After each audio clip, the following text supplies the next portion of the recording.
Assalamualaikum warahmatullahi wabarakatuh. Perkenalkan, nama saya Salkia Octavia Aureli dari kelas akuntansi atau prodi akuntansi BP19 dengan NIM 19230047.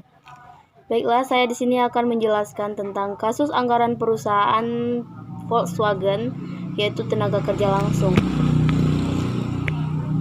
Profil singkat perusahaan Volkswagen. Volkswagen, biasa disingkat dengan VY, adalah sebuah perusahaan mobil yang berbasis Wolfsburg, Lower Saxony, Jerman. Perusahaan ini didirikan oleh Serikat Buruh Jerman pada tahun 1937.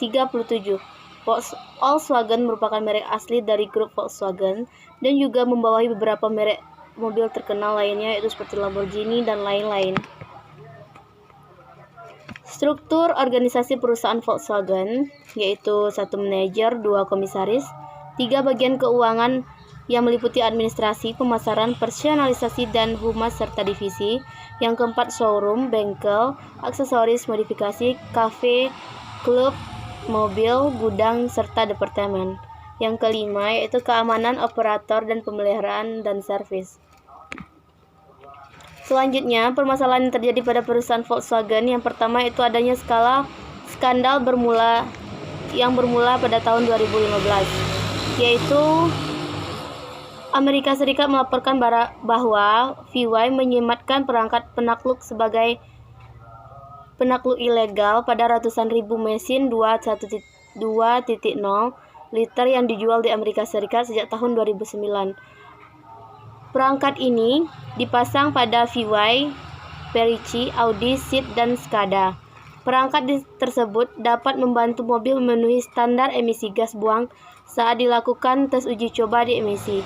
Padahal kenyataannya gas buang mereka tidak lolos uji emisi. 4 hari kemudian perusahaan mengakui bahwa sebanyak 11 juta mesin diesel tersebar di seluruh dunia, termasuk 8,5 juta di Eropa, 600.000 di Amerika Serikat, sudah dipasang perangkat penipu tersebut.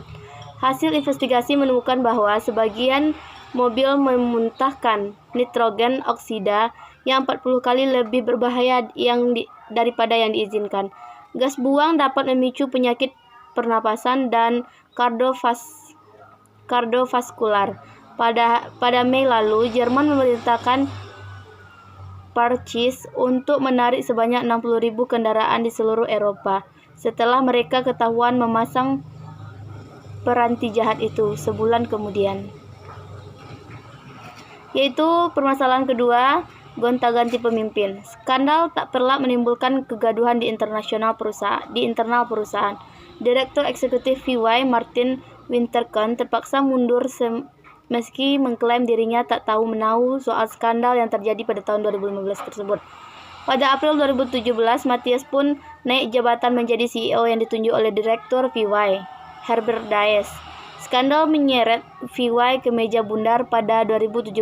Mereka terkena denda pidana sebesar 4,3 miliar dan denda perdata 17,5 miliar US dollar untuk kompensasi pada pemilik dealer serta untuk pembersihan lingkungan.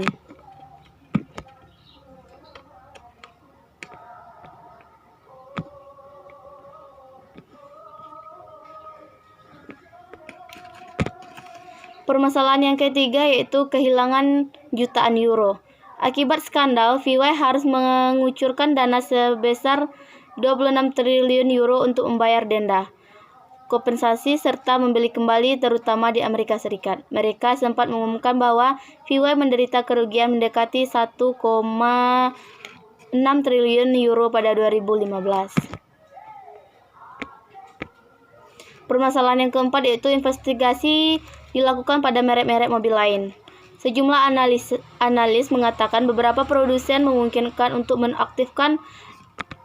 mengaktifkan kontrol emisi dalam kondisi tertentu untuk melindungi mobilnya agar tidak dalam dieselgate. Di sisi lain, kantor mobil mewah asal Jerman, BMW, dan Mercedes-Benz telah digerebek oleh pihak penyidik saat mencari bukti kemungkinan kecurangan. Pemerintah Perancis juga melakukan hal serupa pada merek VY, Renault, Peugeot, dan Fiat, merek asal Italia. Skandal membuat VW runtuh. Skandal memang membuat penjualan VW jatuh di Amerika Serikat, tetapi hal ini tampaknya tidak membuat sebagian besar pembalap Eropa acuh. Grup VW masih jadi pembuat mobil terbesar di dunia dengan catatan penjualan sebanyak 10,74 juta unit kendaraan tahu. Penyebab permasalahan perusahaan Volkswagen. Volkswagen menyangkal keputusannya membuka pabrik di Xinjiang pada 2018 karena alasan politik ketimbang ekonomi. Perusahaan asal Jerman ini juga menyatakan mereka melihat peluang jangka panjang, yaitu pertumbuhan pasar yang menganjurkan dengan membuka pabrik di Xinjiang, Cina. Karena membuka pabrik mobil di Xinjiang membutuhkan kemitraan dan persetujuan dari otoritas Cina, ada kekhawatiran hal itu berisiko memberikan dukungan diam-diam terhadap kebijakan penindasan etnik. Mereka melakukan secara pasti demi mendapatkan keuntungan yang komparatif. Faktor-faktor yang mempengaruhinya yaitu adalah ketika Cina bersikeras memberikan pelatihan deekstremifikasi bagi kelompok minoritas Muslim di Xinjiang dan menjalankan skema penciptaan lapangan kerja berskala besar. Tujuannya adalah upaya paksa asimilasi identitas dan budaya bagi mereka yang tidak loyal terhadap negara. Dampak permasalahan tersebut adalah adanya kecaman dunia internasional dan kelompok HAM, dan sejumlah perusahaan merek terkenal. Volkswagen banyak dikecam oleh banyak kelompok karena Volkswagen dituding membangun pabrik di Cina karena adanya kepentingan politik dan kerjasama politik, yang dimana banyak pekerja minoritas di Xinjiang. Hal ini membuat sekelompok orang berpikir bahwa Volkswagen akan memperlakukan pekerja minoritas dengan tidak adil dan baik. Hal ini sangat berdampak buruk terhadap citra perusahaan Volkswagen di mata masyarakat. Solusi dari permasalahan tersebut yang dapat dilakukan dalam permasalahan perusahaan Volkswagen adalah memperbaiki citra perusahaan di mata masyarakat dengan cara memberikan pekerja pelatihan tenaga kerja dan tidak melakukan kerja paksa terhadap para pekerja. Volkswagen sebaiknya melakukan gerakan untuk mensejahterakan para pekerja, untuk menghapus segala rumor tentang keburukan nama perusahaan Volkswagen dan pandangan buruk masyarakat terhadap Volkswagen.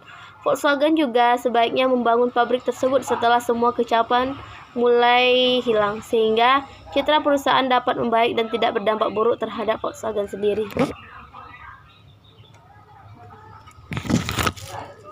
Cukup sekian penjelasan dari saya. Kalau ada kesalahan saya mohon maaf. Akhir kata saya ucapkan assalamualaikum warahmatullahi wabarakatuh.